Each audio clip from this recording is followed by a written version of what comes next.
Hello viewers, আমি Mohammad Kabir Hossain. Take support ভিডিওর YouTube চ্যানেলে আপনাদের সকলকে জানাই সাদর আমন্ত্রণ।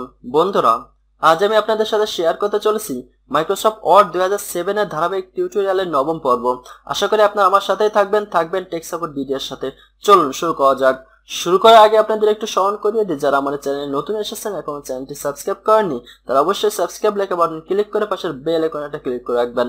তো বন্ধুরা, আজ আমি আপনাদেরকে ইনসার্ট মেনুর দেখুন আন্ডারে একটা অপশন রয়েছে ইলাস্ট্রেশনস। এই ইলাস্ট্রেশন সেকশনের কাজটা দেখানোর চেষ্টা করব। তো প্রথমে আমরা যেটা দেখব পিকচার বলতে যে আমরা যদি আমাদের কম্পিউটারে কোনো একটা পিকচার রেখে থাকি, তো সেই পিকচারটা যদি আমরা আমাদের এই পেজে নিয়ে আসতে চাই, তো আমরা পিকচারের সহায়তায় সেই ইমেজটা নিয়ে আসতে পারি। তো মনে করুন আমি একটা ইমেজ এখানে নিয়ে আসবো, তার জন্য পিকচার ক্লিক করছি। এরপর আপনি যে কাজটা করবেন যে আপনার ইমেজটা যেখানে আছে, যে লোকেশন আছে সেই লোকেশনে যেতে হবে। সাপোজ মনে করুন ডেস্কটপে আমার কিছু ইমেজ রয়েছে, তো আমি ডেস্কটপের উপরে ক্লিক করলাম, এরপর ইমেজ নামে ফোল্ডারের ভিতর গেলাম, এরপর এই ইমেজটা এখানে নিয়ে আসবো। তাহলে ইমেজের উপরে ক্লিক করে জাস্ট ইনসার্টে ক্লিক করলাম, তাহলে এখন এই ইমেজটা এখানে চলে আসছে। তো ইমেজ এখানে আসার সাথে সাথে আরেকটা বিষয় এখানে হচ্ছে, দেখুন এখানে একটা মেনু অটোমেটিক মানে নতুন একটা মেনু চলে আসছে ফরম্যাট নামে। তো এই ফরম্যাট মেনুর কাজ হচ্ছে ইমেজটাকে আমরা বিভিন্ন ধরনের ফরম্যাটিং করতে পারবো। তো প্রথম যেটা করব সেটা হচ্ছে, দেখুন যে ইমেজটাকে একটু ছোট করব, সাইজটা ছোট করে নিলাম। তো সাইজটা ছোট করার জন্য আমি যে কাজটি করলাম, দেখুন যে কোনায় যে একটা গোল চিহ্ন মতো চলে আসছে, এর উপরে মাউস পয়েন্টার ধরলে মাউসটা একটু তীর আকৃতি ধারণ করছে, দেন আমি এটা চেপে ধরে এভাবে নিয়ে আসছি। তো এখন আমরা যদি চাই যে ইমেজটাকে আমাদের ইচ্ছা মতো করে যেখানে সেখানে সরাবো, তো এই কাজটা করতে হলে আমাদের কিন্তু আমরা দেখুন যে আমি টানতেছি বাট হচ্ছে না। তো এই কাজটা করার জন্য বা এই সমস্যার সমাধান করার জন্য আমরা যে কাজটা করবো, এখানে দেখুন টেক্সট র্যাপিং আছে, তো এই টেক্সট র্যাপিং এর উপরে ক্লিক করব। এরপরে আমরা বিহাইন্ড টেক্সট এই বিহাইন্ড টেক্সটের উপরে ক্লিক করব। তাহলে আমাদের এখন যদি ইমেজটাকে সরাতে চাই, তাহলে দেখুন ইচ্ছা মতো সরাতে পারছি। এভাবে যদি আপনি এই পেজে যতগুলো ইমেজ নিয়ে আসেন না কেন, প্রত্যেকটা ইমেজকে দিয়ে এভাবে ইমেজের উপরে ক্লিক করবেন, টেক্সট র্যাপিং থেকে বিহাইন্ড টেক্সটে ক্লিক করবেন, তাহলে দেখবেন যে ইমেজগুলো রিচার্জ বা ফরম্যাটিং হয়ে গেছে এবং আপনি আপনার ইচ্ছা মতো যেখানে খুশি সেখানে ইমেজ নিয়ে যেতে পারছেন।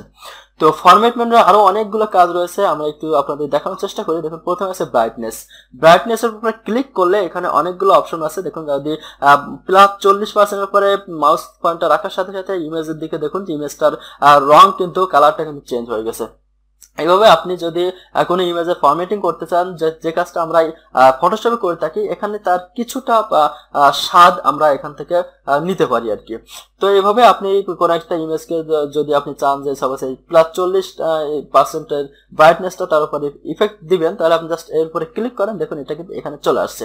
তো আমি এটাকে এখান থেকে ব্যাক চলে যাচ্ছি। এরপর রয়েছে কন্ট্রাস্টে যদি আপনি দেখুন যে প্লাস 40 প্লাস 30 এইভাবে আপনি যেটার উপরে নিয়ে যান, ইমেজের উপরে কিন্তু একটা ইফেক্ট পড়তেছে। তো দেখুন যে ইমেজটা নর্মাল আছে, এটা আমি যদি -40 নিয়ে যাই, তাহলে দেখুন যে ইমেজটার উপরে কিন্তু একটা ইফেক্ট পড়েছে, তার যে আগের যে ইমেজটা ছিল সেই ইমেজটা কিন্তু এখন আর নাই। তো এইভাবে আপনাকে যদি আপনার প্রয়োজন হয় তাহলে আপনি কাজটা করবেন। আমি নর্মাল ফিরে যাচ্ছি। এরপর আছে রিকালার হচ্ছে, দেখুন যে এখানে আপনি আপনার যে ইমেজটা আছে সেই ইমেজটার ফুল কালার আপনি চেঞ্জ করে ফেলতে পারবেন।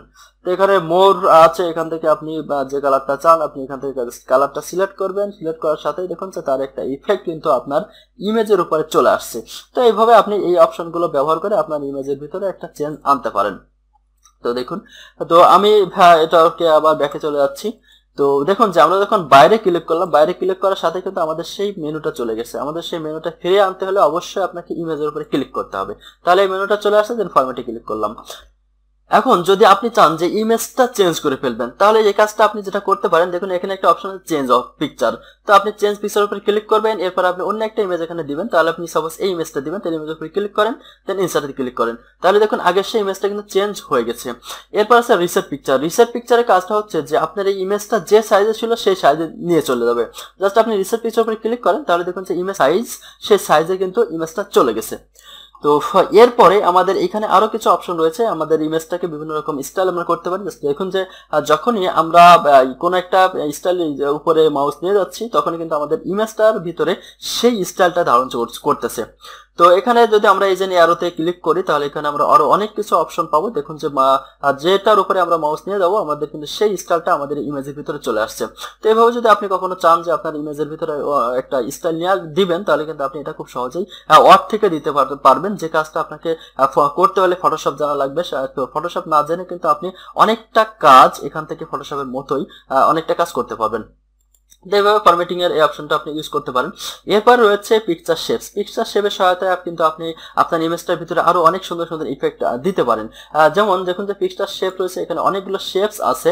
তো আপনি এখান থেকে যে কোনো একটা শেপ আপনার ইমেজটা করতে পারেন। সাপোজ আপনি এই যে তীর চিহ্ন মতো যে রাইট অ্যারো যেটাকে বলে, সেটার উপর এই ইফেক্টটা যদি আপনি আপনার ইমেজের ভিতরে দিতে চান এই শেপটা, তাহলে কিন্তু আপনি খুব সহজে দিতে পারবেন। জাস্ট এই শেপের উপরে ক্লিক করেন।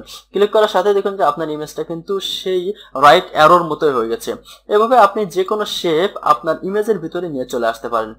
দেখুন যে আমরা যদি এই লাভ যে শেপটা আছে, শেপটা আমাদের ইমেজের ভিতরে দিতে চাই, তাহলে জাস্ট এই শেপের উপরে ক্লিক করেন। ক্লিক করার সাথে দেখুন যে আমাদের এই শেপটা কিন্তু আমাদের ইমেজের ভিতরে অ্যাপ্লাই হয়ে গেছে। তো এইভাবে আপনি যে কোনো শেপ কিন্তু নিয়ে আসতে পারছেন। তো এরপরে আমাদের হচ্ছে পিকচার বর্ডার। আমরা যদি এই পিকচার বর্ডার মানে ইমেজের বা এই পিকচারের চারপাশে একটা বর্ডার দিতে চাই, তাহলে আপনি সেখান থেকে এখান থেকে বর্ডার দিতে পারবেন। তো বর্ডার একটা কালার আপনি চুজ করেন। চুজ করার পরে আপনি সেই কালারটা জাস্ট সিলেক্ট করার সাথেই আপনার পিকচারের চারিপাশে কিন্তু সেই কালারটা অটোমেটিক হয়ে যাবে। আপনি যদি একটু খেয়াল করেন তাহলে এখানে দেখতে পাবেন। তো এরপরে আমাদের যে রয়েছে পিকচার ইফেক্ট। পিকচার ইফেক্ট এখানে আরো কিছু স্টাইল রয়েছে এইটার মতো। তো দেখুন যে আপনি এখানে অনেকগুলো স্টাইল পাবেন। আপনি যদি কোন একটা ইফেক্ট আপনার পিকচারের ভিতরে দিতে চান এখান থেকে, তো আপনি এখান থেকে কিন্তু সুন্দর সুন্দর ইফেক্ট রয়েছে, আপনি সেই ইফেক্ট গুলো এখান থেকে দিতে পারবেন। এখানে 3D ইফেক্টও রয়েছে, আপনারা যদি সেটা একটু দেখেন তাহলে খুব সুন্দর বিষয়, যেগুলো আসলে আমরা ফটোশপে করে থাকি। তো ফটোশপে করতে গেলে ফটোশপের কাজ জানা লাগে, যেটা আমাদের কাছে হয়তো একটু কঠিন মনে হবে।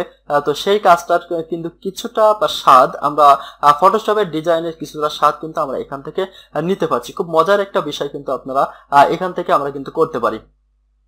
তো এখানে আরো অনেক অপশন রয়েছে, আপনারা সেই অপশনগুলো একটু দেখবেন, তাহলে আপনারা সমস্ত অপশনের কাজ বুঝতে পারবেন। এবং আপনাদের ইমেজের ভিতরে যদি কখনো এরকম এই জাতীয় কোনো ইফেক্ট দেওয়ার প্রয়োজন হয়, তাহলে আপনারা কিন্তু খুব সহজেই এই ইফেক্টগুলো এখান থেকে দিতে পারবেন। তো এরপর রয়েছে পজিশন। পজিশনটা হচ্ছে যে আপনার ইমেজটা কোথায় থাকবে, একটা পেজের ইমেজটা আপনি কোথায় রাখতে চান সেটা আপনি এইখান থেকে পজিশন সিলেক্ট করতে পারবেন। সাপোজ আপনি ইমেজটা উপরে ডান কোণে রাখবেন এবং তার চারপাশে দিয়ে লিখবেন, তাহলে কিন্তু আপনি এটা সিলেক্ট করবেন। আপনি যদি চান যে ইমেজটা মাঝখানে থাকবে, তাহলে আপনি এখান থেকে দিতে পারেন। অথবা আপনার পেজের মাঝখানে যদি ইমেজটা দিতেছেন, তাহলে আপনি এই যে এটা সিলেক্ট করে দেবেন। জাস্ট ক্লিক করেন, তাহলে দেখুন যে আমাদের ইমেজটা পেজের মাঝখানে চলে আসছে। এখন আমরা এখান থেকে এখানে কিন্তু লেখার কাজটা করতে পারি। তো এভাবে আমরা ফরম্যাটিং করে নেব, এখান থেকে পিকচার পজিশনটা করে নেব, আমাদের ইমেজের পজিশন আসলে কোথায় দিতে চাই। এরপরে আমরা আবার চলে যাব টেক্সট র্যাপিং। তো দেখুন যে আমরা টেক্সট র্যাপিং এখান থেকে বিহাইন্ড টেক্সট করে আমাদের ইমেজটাকে আমাদের ইচ্ছা মতো মুভ করার উপযোগী করেছিলাম।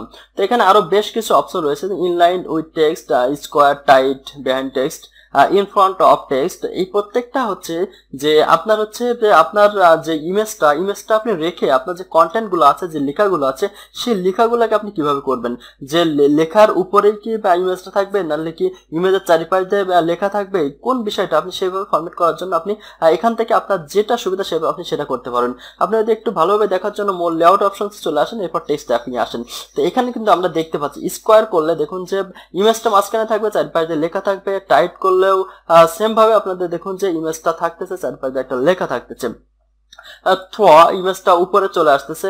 বিহাইন্ড টেক্সট দেখুন যে ইমেজটা নিচে চলে যাচ্ছে, লেখা উপরে চলে আসতেছে। এভাবে প্রত্যেকটা option top and bottom image থাকবে, ইমেজের উপরে আর নিচে লেখা থাকবে, দুই পাশে কোনো লেখা থাকবে না। তো এই বিষয়গুলো আপনারা একটু ভালো করে দেখেন প্রত্যেকটা অপশন, তাহলে আপনারা আরো ক্লিয়ার হয়ে যাবেন। তো এইভাবে আপনার যে অপশনটা প্রয়োজন আপনি সেই অপশনটা রেখে এখানে ওকেতে ক্লিক করবেন। এরপরে আপনি লেখা শুরু করলে বা লিখলে আপনার দেখবেন যে আপনি যেভাবে সেটিং করেছেন সেভাবে আপনার ইমেজটা হয়ে গেছে। তো এরপর আছে অ্যালাইন। অ্যালাইনটা হচ্ছে যে আপনার ইমেজটা কোন জায়গায় থাকবে। আমরা তো এর আগে যেটা করেছিলাম পজিশনের সহায়তায়, তো অ্যালাইন সহায়তায় আমরা আরো সুন্দরভাবে কাজটা করতে পারি। দেখুন অ্যালাইন লেফট, তার মানে আমাদের ইমেজটা লেফট পাশে থাকবে। এরপর যদি আমরা চাই যে অ্যালাইন টপ দিই, তাহলে ইমেজটা উপরে লেফট ও পাশে উপরে চলে গেল। এরপর আমরা এখান থেকে দেখুন যে মিডল, অ্যালাইন মিডল, তাহলে হচ্ছে অ্যালাইন মিডলে চলে আসলো। দেন আমরা এখান থেকে আমরা যেটা করতে পারি সেটা হচ্ছে অ্যালাইন সেন্টার, তাহলে অ্যালাইন সেন্টারে চলে আসলো। তো এইভাবে আপনারা আপনার ইমেজটাকে এখান থেকে কাজটা করতে পারেন, অথবা আপনি এভাবে মুভ করে ইমেজটা চেপে ধরে ধরে আপনি মুভ করে আপনার ইচ্ছা মতো জায়গায় সরিয়ে নিয়ে আসতে পারেন। এরপরে একটা বিষয় রয়েছে রোটেট। রোটেট হচ্ছে আপনি ইমেজটাকে ঘোরাবেন।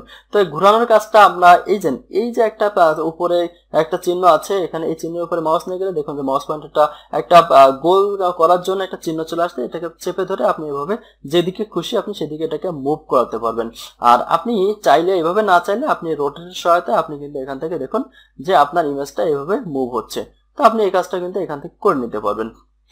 তো এটা হচ্ছে গেল। এরপর হচ্ছে ক্রপ। ক্রপ এর সহায়তায় আপনি আপনার ইমেজটাকে কাটতে পারবেন। দেখুন যে ক্রপে ক্লিক করলাম, ক্লিক করার পরে আপনি হচ্ছে যখন এটাকে এভাবে টান দেবেন, টান দিলে দেখুন যে আপনার ইমেজ কিন্তু ছোট হয়ে আসতেছে। তো এভাবে আপনি আপনার ইচ্ছা মতো করে যতটুকু প্রয়োজন আপনি সেটুকু কিন্তু ক্রপ করে নিতে পারেন, অথবা আপনি এখান থেকে হাইট উইথ দিয়ে দিতে পারেন যে আপনার ইমেজের হাইট কতটুকু, উইথ কতটুকু।